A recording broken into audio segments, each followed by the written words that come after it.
नमस्कार। तो आज हम तैयार हैं कक्षा 9 के लिए। आजकल कक्षा 9 में दो तरह की संस्कृत चल रही है। एक चल रही है R2 और एक चल रही है R3। अगर R2 की बात करें तो बहुत सारे बच्चे कहते हैं मैम R2 का मतलब क्या है। तो मैंने कहा R2 means standard. R2 means standard Sanskrit. And for R3 आप कहेंगे सिंपल संस्कृत। आज में हम जो चैप्टर पढ़ रहे हैं वो है R2 से रिलेटेड। पाठ है पहला। पुस्तक का नाम है शारदा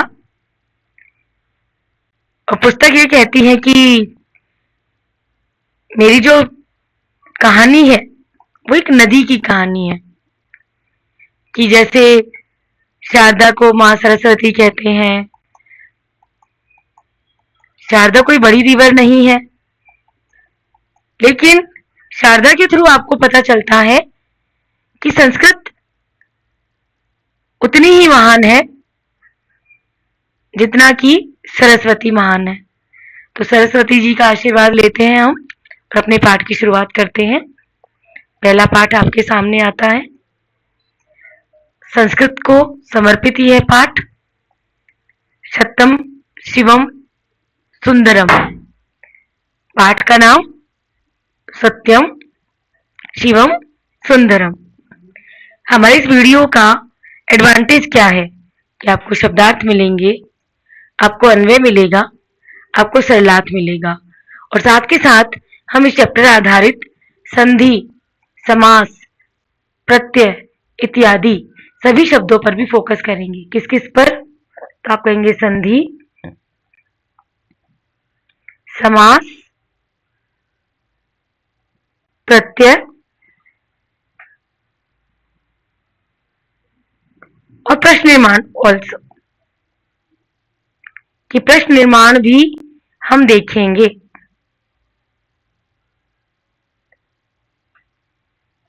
तो चलिए शुरू करते हैं अपना पहला चैप्टर। भारतीय एकता साधकम संस्कृतम। जब भी हम कोई लैंग्वेज पढ़ते हैं और कठिन शब्द हमारी आंखों के सामने आता है तो हम बच्चों को यही कहते हैं, बेटा शब्द को तोड़ो। और जब आप शब्द को तोड़ते हैं तो आपको उसको अच्छे से डिफाइन करने का मौका मिलता है कि मैम यहाँ पे कौन सा अक्षर है ऐसा। तो मैं कहूंगी बेटा यहाँ पे आई जो है ऐसा अक्षर है जो आपको ये बताता है कि यहाँ से आपको शब्द तोड़ना है। शब्द कैसे टूटेगा? तो हम थोड़ा वृद्धि संधि को रिवाइज करते हैं कि जब वृद्धि संधि आती है, क्या आती है? वृद्धि संधि आती है तो आपको आई का तत्व मिलता है। क्या मिलता है? आई का तत्व मिलता है। यानी वृद्धि संधि में आपको दो मात्राएं दिखती हैं, एक तो आई और एक औ। अब यहाँ आपको क्या दिख रहा है? तो आप कहेंगे मैम हमें आई दिख रहा है। तो आई किससे बनता है? तो आप कहेंगे अ और ए। जब आपने इस शब्द को तोड़ना है तो आप कहेंगे भारतीय और इसमें शब्द निकलेगा एकता। तो क्या शब्द बनेगा? भारतीय और इसके आगे वाला उत्तर पद क्या होगा? एकता और शब्द बनेगा भारतीय, भारतीय एकता। तो चलिए ये तो ही संधि की बात। करते हैं हम पाठ की बात। ये पाठ क्या कहता है कि संस्कृत जो है ये आपकी क्या है? भारतीय एकता की साधक है। आपको अपने पुरातन से, आपको अपने वर्तमान से और आपको अपने भविष्य से जोड़ती है। हम भारतीयों की एकता की साधक है। साधक यानी सिद्ध करने वाली। साधक अर्थात सिद्ध करने वाली कि हम सब एक हैं। तो उसको कौन बताती है? संस्कृत। क्योंकि जम्मू कश्मीर से लेकर कन्याकुमारी तक और जैसलमेर से लेके अरुणाचल प्रदेश तक अगर कोई भाषा है जो हमारी प्राचीनता को सिद्ध करती है, जो हमारी प्राचीनता को सिद्ध करती है, वो संस्कृत है। दूसरी पंक्ति क्या कहती है कि भारतीयत्व संपादक संस्कृतम। आज हम बात करते हैं कि मैं राजस्थान से बिलोंग करती हूँ तो मैं राजस्थानी हूँ, मैं हरियाणा से बिलोंग करता हूँ तो मैं हरियाणवी हूँ। तो ये राजस्थानी, हरियाणवी, तमिल, तेलुगु, स्टेट वाइज हम जो अपनी जन्मभूमि से जुड़े हुए हैं, वो भारत भूमि कैसे बनती है और ये जन्मभूमि हमें भारत भूमि के प्रति कैसे अग्रसर करती है। तो आप कहेंगे मैम, हमारे अंदर जो तत्व है, हमारे अंदर की जो फीलिंग्स है, वो हमारी भारतीयत्व कहलाती है। हमारा क्या कहलाती है? भारतीयत्व, अर्थात देशभक्ति। भारतीयत्व यानी देशभक्ति कि तुम आर्य पुत्र हो, तुम श्रेष्ठ भारत की संतान हो जहां तुम रह रहे हो, और तुम्हें उसी को क्या करना है? आगे बढ़ाना है, संपादन करना। संपादन करना मीन्स, तो आज हम इंग्लिश मीडियम स्कूल में पढ़ते हैं तो हमें संपादक का पता नहीं चलता, तो आप कहेंगे एडिटर। कौन हो आप? एडिटर। एडिट करते हो आप कि जो चीज मेरे पूर्वजों ने की वो मैं कर रहा हूं और मेरे आगे आने वाली संतति के लिए मैं वो कैसे पास ऑन करूंगा। तो संस्कृत भी वही है जो भारतीय तत्वों को संपादित करती है और भारतीयता सिखाती है। ये क्या है? ये ज्ञान पुंज की प्रभा दर्शक है। ज्ञान यानी सब जानते हैं, नॉलेज। पुंज का मतलब समूह, कि पुंज का मतलब क्या होता है? समूह। जैसे हम बीम ऑफ लाइट पढ़ते हैं, क्या पढ़ते हैं हम? बीम ऑफ लाइट, कि जब सूरज की रोशनी को हम देखते हैं तो वो एक पॉइंट से 7 हिस्सों में निकलती है और वो 7 हिस्से मिलाकर आपको एक पॉइंट देते हैं। तो आप कहेंगे ये सारी चीजें क्या कहलाती है? तो आप कहेंगे बीम कहलाती है, पुंज कहलाती है। वैसे ही संस्कृत जो है ज्ञान का पुंज देती है। क्या देती है हमें? ज्ञान का पुंज देती है कि संस्कृत पढ़ने के बाद आपकी बुद्धि और भी ज्यादा विकसित हो जाती है। इसीलिए संस्कृत कंपलसरी की जा रही है कि हमारी भारतीय संस्कृति को बच्चे समझें और पहचाने कि हाँ जी क्या चीज है, कैसी चीज है। क्लियर? सर्वदा आनंद संदोह, सर्वदा हमेशा, क्या अर्थ निकलता है? सर्वदा एक अव्यय शब्द है और सर्वदा का अर्थ होता है हमेशा। हमेशा क्या देने वाली है? आनंद का समूह देने वाली है। क्या देने वाली है? आनंद का समूह।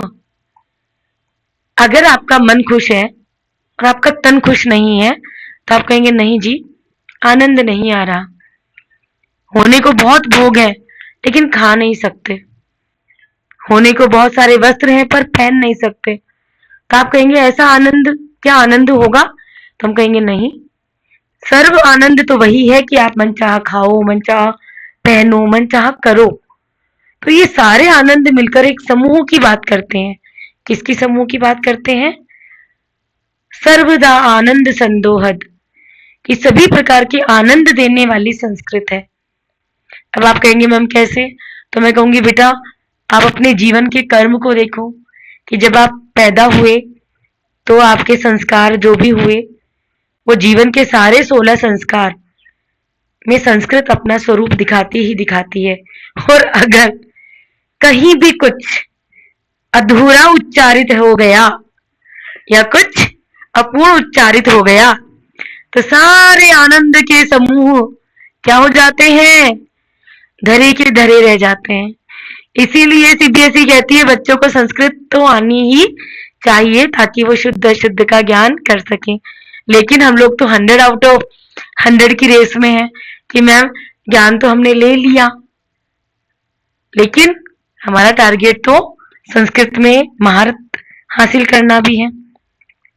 तो चलिए इसका अन्वय पढ़ते हैं कि संस्कृत भारतीय एकता की साधक है, संस्कृत भारतीयत्व संपादक है, संस्कृत ज्ञान पुंज की प्रभा दर्शक है और संस्कृत सर्वदानंद संदोह है, अर्थात संस्कृत भारतीय लोगों की एकता को सिद्ध करने वाली है कि आप कहीं भी सुन लो, त्वमेव माता च पिता त्वमेव, हर जगह बोला जाएगा।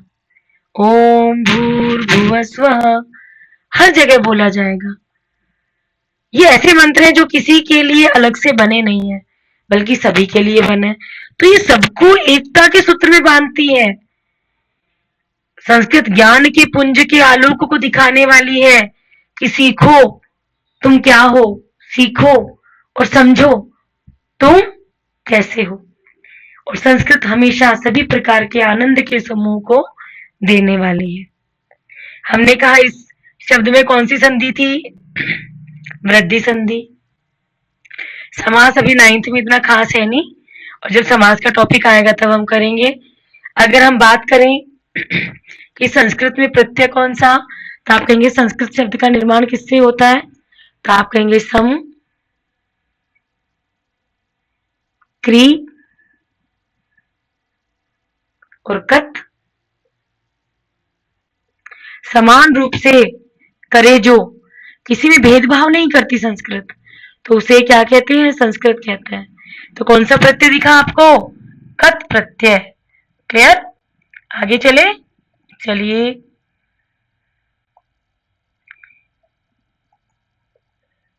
दूसरा श्लोक क्या कहता है? दूसरा श्लोक कहता है सर्वमस्तिक संस्कार कारकम संस्कृतम, सर्ववाणी परिष्कारकम संस्कृतम, सतपथ प्रेरणादायक संस्कृतम और सद्गुण ग्राम संधायकम संस्कृतम। मस्तिष्क यहाँ गिवन है। What do you mean by मस्तिष्क? बुद्धि, जिससे तुम सोचते हो। संस्कार यानी संस्कार करने वाली। संस्कार क्या होता है? क्या कोई मोरल वैल्यूज होती है? No no no. संस्कार में हर वो चीज आई है जो तुम्हें सही और गलत का अंतर करना बताए कि बेटा ये काम ऐसे होना चाहिए, तो उसका बेस्ट वर्जन संस्कार कहलाता है, और उसका बुरा वर्जन आप कहेंगे दुराचरण कहलाता है। परिष्कार, शुद्ध करने वाली। किसको? सर्ववाणी को। सारी वाणी को संस्कृत क्या करती है? शुद्ध करती है। ये आपके पथ को सन्मार्ग के रूप में प्रेरणादायक बनकर आगे लेकर जाती है, यानी ये आपको सन्मार्ग के रास्ते पर लेकर जाती है। ये सभी प्रकार के सद्गुणों के समूह के रूप में संधान करने वाली है, अर्थात जोड़ने वाली है। संधान का अर्थ क्या होता है? आप कहेंगे जोड़ने वाली। जैसे संधि को जोड़ने वाला कहते हैं, वैसे ही संस्कृत को भी संधान करने वाला बोलते हैं। अन्वय पढ़े या चलो संधि करते हैं। तो आप कहेंगे पहले शब्द में कोई संधि है क्या? तो आप कहेंगे नहीं मैम, सिंपल संयोग है, सर्व मस्तिष्क संस्कृत संस्कार को। दूसरे वाले में, हाँ, दूसरे वाले में जो हमारा शब्द है उसमें आपको यहाँ संधि शब्द दिखेगा जो है आपका परिष्कारकम। परिष्कारक की संधि क्या है? तो आप कहेंगे मैम इसमें परि उपसर्ग है। क्या उपसर्ग है? परि उपसर्ग है। और कारकम मूल शब्द है, और इसका शब्द बना सत्व संधि। क्या बना? सत्व विसर्ग संधि। तो सत्व विसर्ग संधि क्या कहती है? कक्षा 9 में, कक्षा 8 में, कक्षा 10 में सत्व संधि है कि जब भी विसर्ग के आगे क आ जाए तो विसर्ग से षटकोण बनेगी। क्लियर? तो यहाँ क्या बनेगा शब्द? परिष्कारकम। थोड़ा ध्यान रखिएगा इसका, कैसे शब्द बनेगा। ठीक है, कि परिष्कारकम शब्द की उत्पत्ति सत्व संधि से होती है। सत प्रेरणादायकम कोई संधि नहीं है, कोई आप कहेंगे प्रत्यय नहीं है, लेकिन हाँ समास है। तो मैंने कहा कि समास हम समास वाले टॉपिक में करेंगे चैप्टर वाइज। सद्गुण ग्राम संधायकम, यहाँ आपकी दूसरी संधि है। तो मैं अपना बोर्ड इरेज कर देती हूँ आपके लिए, ताकि आप इस श्लोक की आगे वाली जो संधि है उसको अच्छे से डिफाइन कर सके।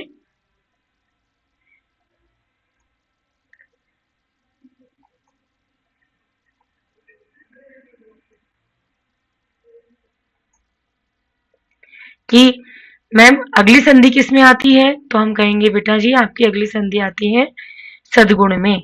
कौन सी संधि आई जी, तो आप कहेंगे मैम द कब बनता है, द कब बनता है बताओ, तो आप कहेंगे मैम द त थ द तय ग्रुप का तीसरा अक्षर है।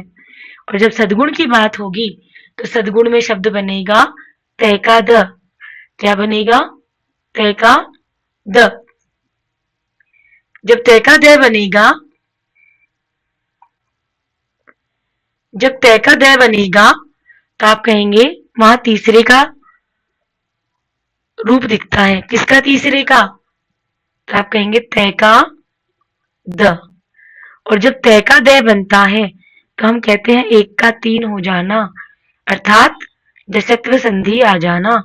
और जसत्व संधि कब कब दिखती है, वर्गों के तीसरे अक्षर में, वर्गों के तीसरे अक्षर में जो तीसरा वर्ण होगा वो जसत्व संधि का रूप दिखाएगा।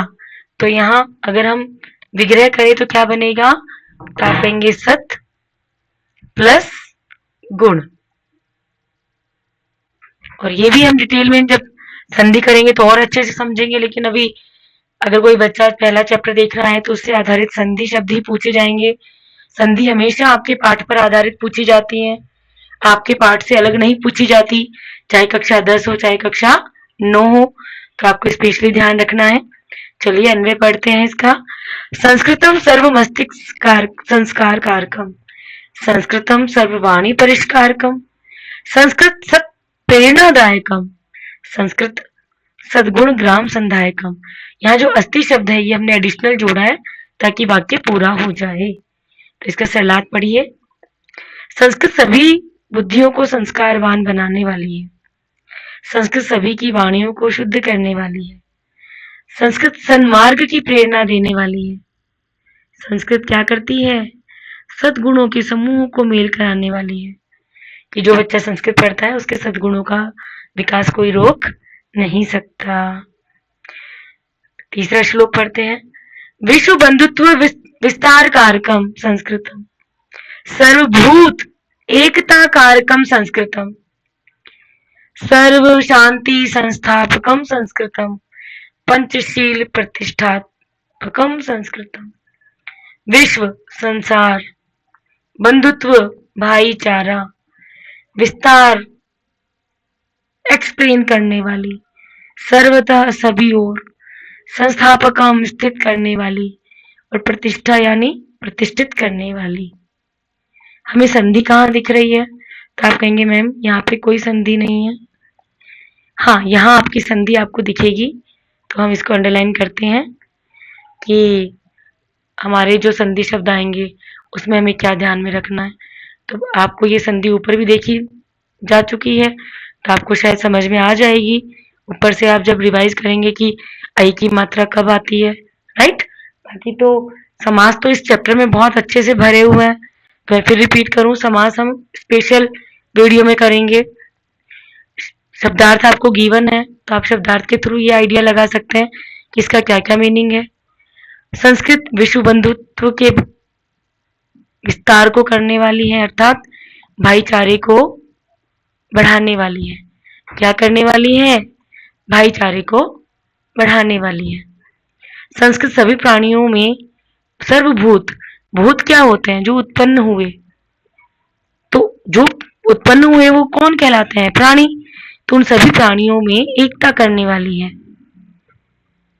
आप कहेंगे कि मैंने मैम पंचतंत्र पढ़ी, हितोपदेश पढ़ी, वहां जानवरों को भी मनुष्य की भाषा में बोलता दिखाया गया है।